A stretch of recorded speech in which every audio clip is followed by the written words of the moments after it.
A second grader poses for a photo at his school science fair. He's smiling. He's proud. His stepmother snaps the picture.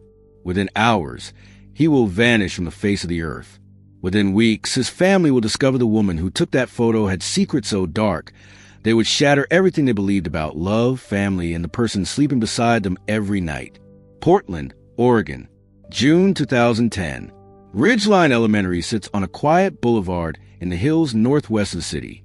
It's a rural school, a small school, maybe 280 students total.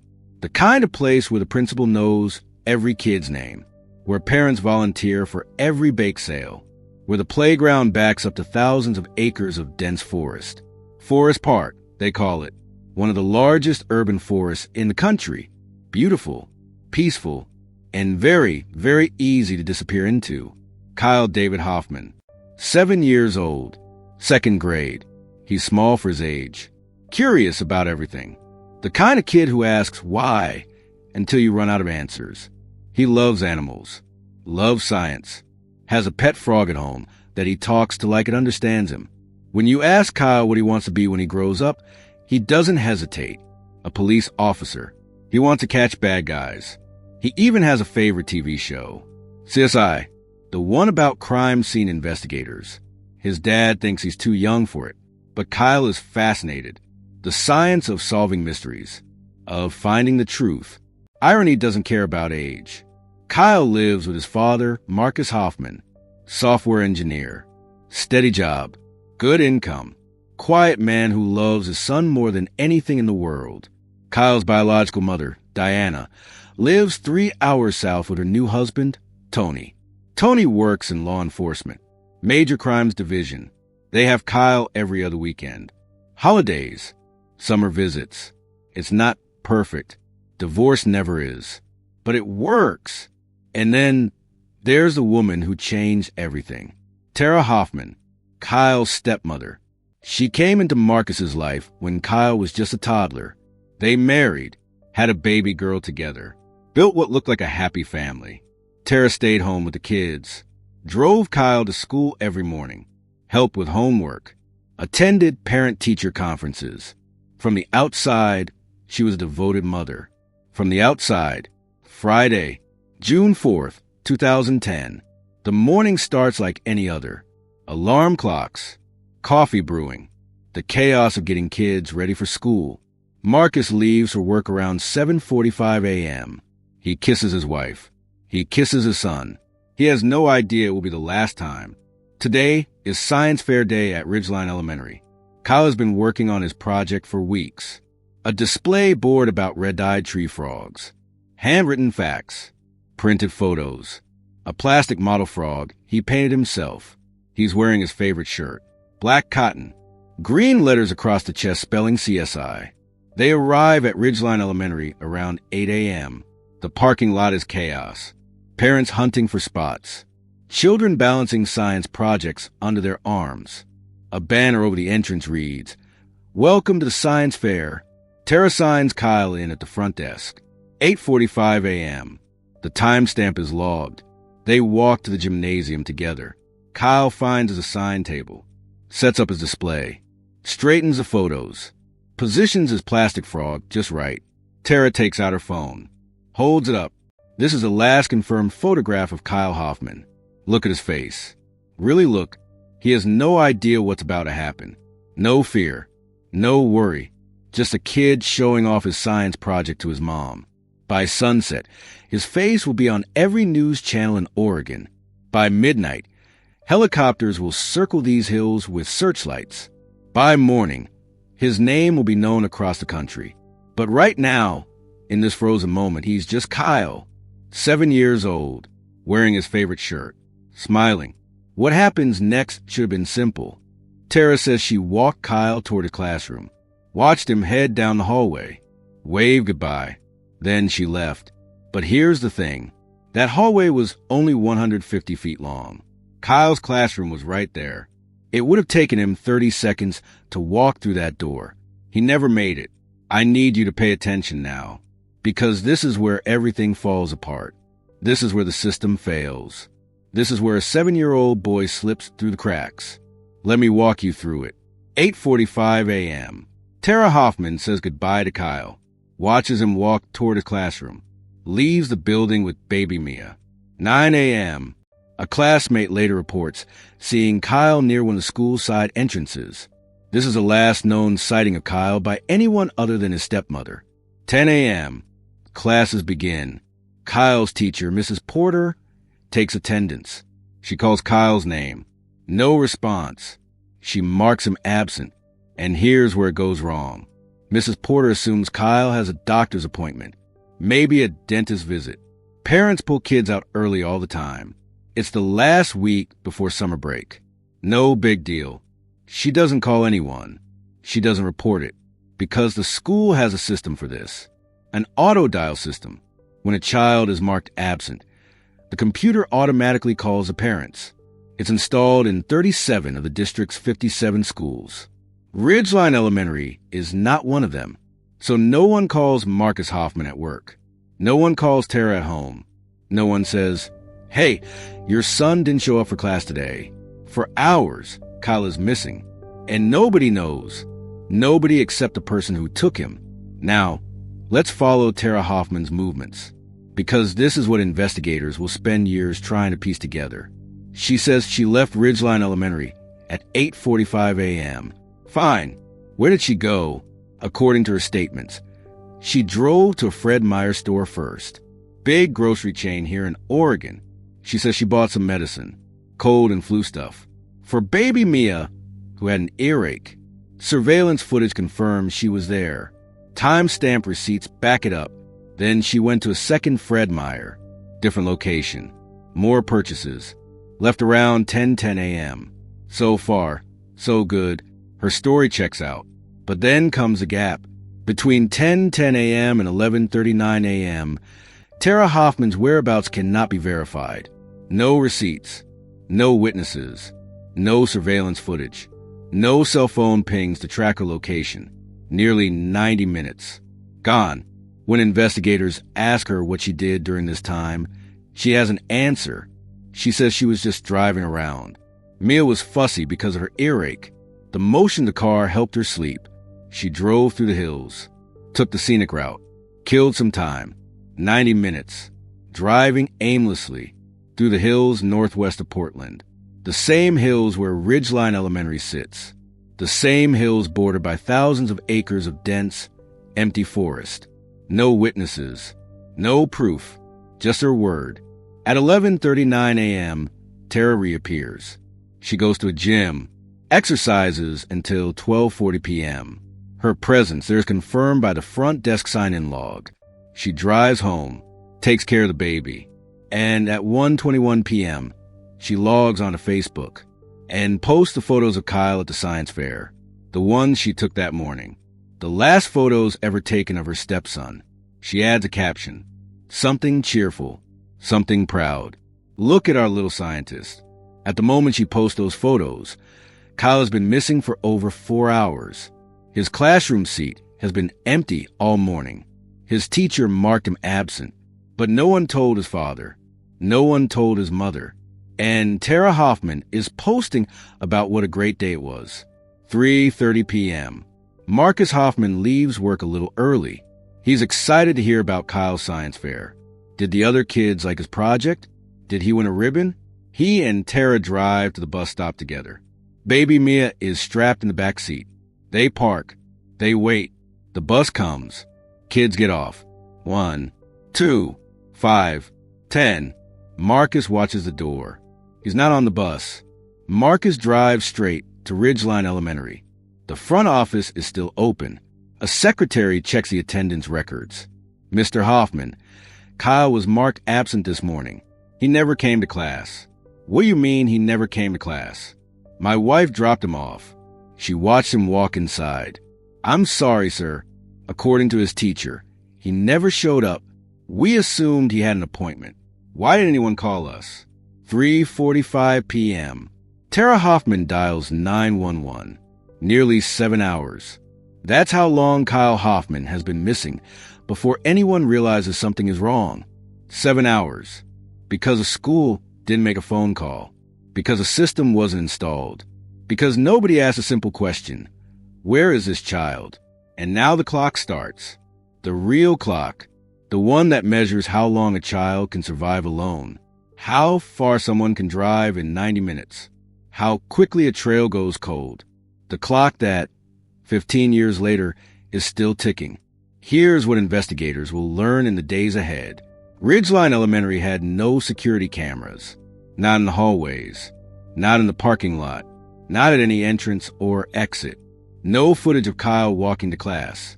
No footage of Tara leaving. No footage of anyone coming or going all morning. The school sat at the edge of a deep forest. Anyone could have slipped in through a side door. Anyone could have walked out with a child and driven into those hills without a single witness. But the question that kept investigators up at night was simpler than that. If Tara dropped Kyle off at 8:45 a.m., if she watched him walk toward a classroom, then why didn't a single person inside that school see him after 9 a.m.? By 7 p.m. on June 4, 2010, the Multnomah County Sheriff's Office activates search and rescue.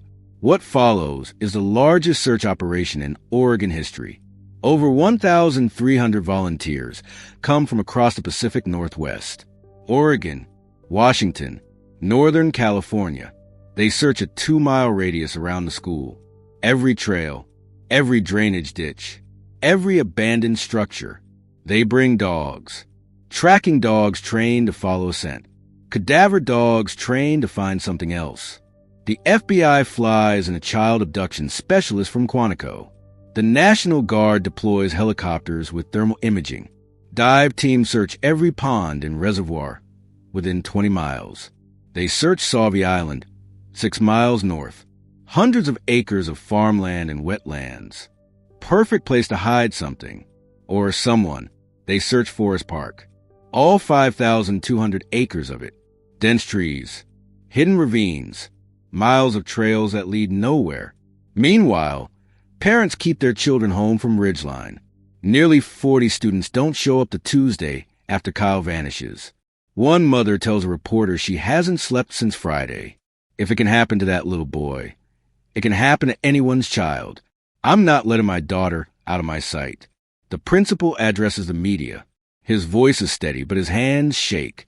My own children attend this school. I understand the fear. We are cooperating fully with law enforcement. We will do whatever it takes to bring Kyle home. 10 days of searching. Thousands of man-hours. Millions of dollars. They find nothing. Not a shoe. Not a backpack. Not a thread from that black CSI t-shirt. Kyle Hoffman has vanished completely. In the days after Kyle disappears, something remarkable happens. His family presents a united front. Marcus Hoffman, Kyle's father, the man who just learned his son never made it to class. Tara Hoffman, the stepmother, the last person to see Kyle alive. Diana Young, Kyle's biological mother, who got a phone call that ripped her world apart. Tony Young, Diana's husband, a major crimes detective who now finds himself on the other side of the yellow tape. They stand together. They hold hands. They read from prepared statements. We want to thank everyone for their support and their tireless efforts to find Kyle. We are asking the public to search your properties, your cars, your sheds, your outbuildings. Check with your neighbors. Someone saw something. Someone knows something. Please, if you have any information, come forward. Help us bring Kyle home. Diana steps to the microphone, tears streaming down her face. If Kyle can hear this, if someone has him and they're watching, baby, I love you. We are looking for you. We will never stop looking. Be brave. We're coming. It's powerful. It's heartbreaking. For people who should hate each other, standing together in crisis. But behind the cameras, something else is happening. Investigators are watching, taking notes, observing body language, because they've already focused on one person in that line. And she's standing right there, holding her husband's hand, wiping away tears, playing the part perfectly. Within days of Kyle's disappearance, Tara Hoffman agrees to take a polygraph test. She wants to help. She says she'll do whatever it takes. Anything to find her stepson. I have nothing to hide. Ask me whatever you want. The examiner hooks her up. Baseline questions first. What's your name? What day is it? Simple stuff to calibrate the machine. Then the real questions begin. Do you know where Kyle is? Did you hurt Kyle? Did you have anything to do with Kyle's disappearance? She fails. The polygraph shows deception. Significant deception. Investigators give her a second chance. A different examiner. Different questions. Maybe the first test was flawed. She fails again. This time, according to sources, she doesn't even finish the test. She stops answering. Says she's too upset to continue. Diana will later say, she told us herself. Straight out, she failed those tests. Both of them. For the record, polygraph tests aren't admissible in court. They measure stress responses, not truth. Innocent people fail them. Guilty people pass them. But here's the thing.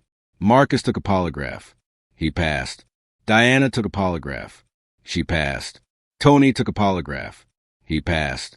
Everyone in Kyle's life passed their polygraph tests. Everyone except Tara. But failing a polygraph isn't evidence. It isn't proof. Investigators need more. And 3 weeks after Kyle vanishes, they get it. From a source no one expected. The family landscaper. Late June 2010. A man named Rudy Sanchez walks into Multnomah County Sheriff's Office. He's a landscaper.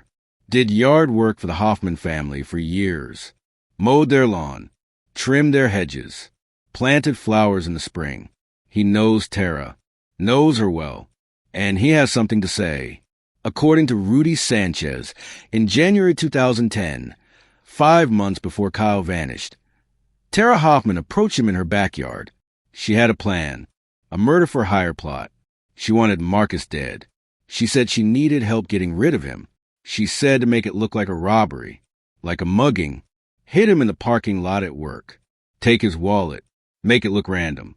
She said he was abusive. Said she was afraid. Said if she divorced him, he would take the baby away from her. This was the only way. She offered him money. A large sum. Rudy says he didn't take her seriously at first. Thought she was venting. Maybe exaggerating, but she kept pushing, kept bringing it up. Every time I came to work on the yard, she would ask, "Did you think about it? Do you know anyone who could help?" She was serious. She meant it. Rudy never went through with it. He stopped working for the Hoffmans, tried to put out of his mind. Then Kyle disappeared, and Rudy saw the news, saw Tara's face on television, saw her crying at press conferences. And he couldn't stay silent anymore. Investigators believe Rudy. His story is detailed, consistent. He has no obvious motive to lie. So they come up with a plan, a sting operation. They'll wire Rudy up, send him back to Tara, have him pressure her, threaten to go to the police if she doesn't pay him. If she admits anything on tape, anything about the murder plot, anything about Kyle, they'll have her. Rudy approaches the front door, heart pounding. The hidden microphone picking up every sound. "I need to talk to you. About before.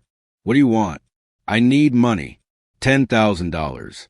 Or I go to the cops about what you asked me to do. This is the moment. The trap is set.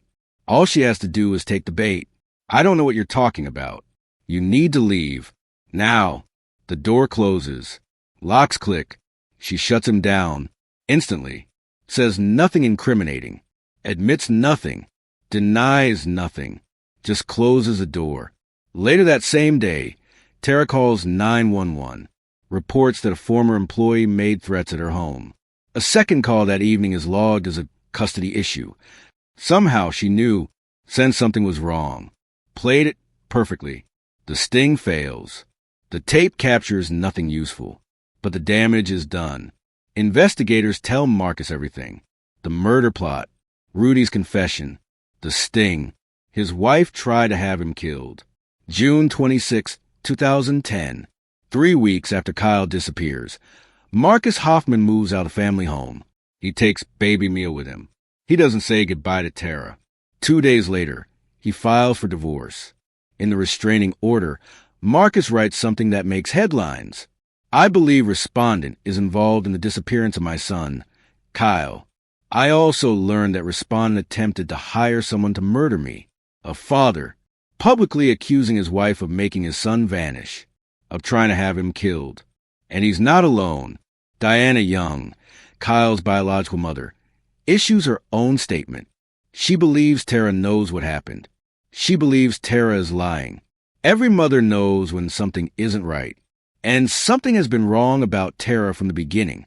Months into the investigation, detectives share something with Diana, something they've kept quiet. Emails, recovered from Tara's computer, sent to friends over the years, describing her life, her marriage, her feelings about her stepson. What's in those emails? The police won't release them publicly, but Diana will later describe what she read. It was hatred, pure hatred. She blamed Kyle for everything wrong in her marriage. She wrote about him like he was a burden, an obstacle, a child, a 7-year-old little boy. And she wrote about him like he was ruining her life.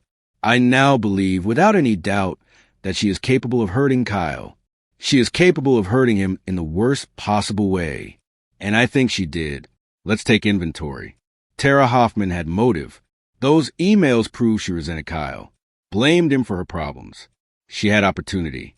90 minutes of unaccounted time on the morning he vanished. She failed 2 polygraph tests. Both showed deception.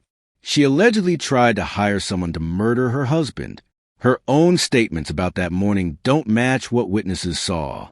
And yet she has never been arrested, never been charged, never been officially named a suspect. Why? Within days of the murder-for-hire allegations going public, Tara Hoffman makes a call. She hires one of Oregon's most prominent defense attorneys, a man who has represented politicians, executives, and people accused of the worst crimes imaginable, a man whose hourly rate would make most people gasp. And then Tara goes silent. No more press conferences, no more tearful appeals, no more standing beside Marcus at candlelight vigils. Just silence. My client maintains her complete innocence. She categorically denies any involvement in Kyle's disappearance. She has been advised not to make any further public statements. For years, that's all anyone hears. Boilerplate denials from lawyers. No interviews. No explanations. Nothing. But years later, Tara breaks her silence. She goes on national television, sits across from a famous talk show host, looks into the camera. The murder-for-hire plot was completely false. Rudy made it up because I rejected his advances. He came on to me, and I told him to leave. This was his revenge. What about the polygraph tests? Polygraphs are unreliable. I was under extreme stress. My stepson was missing.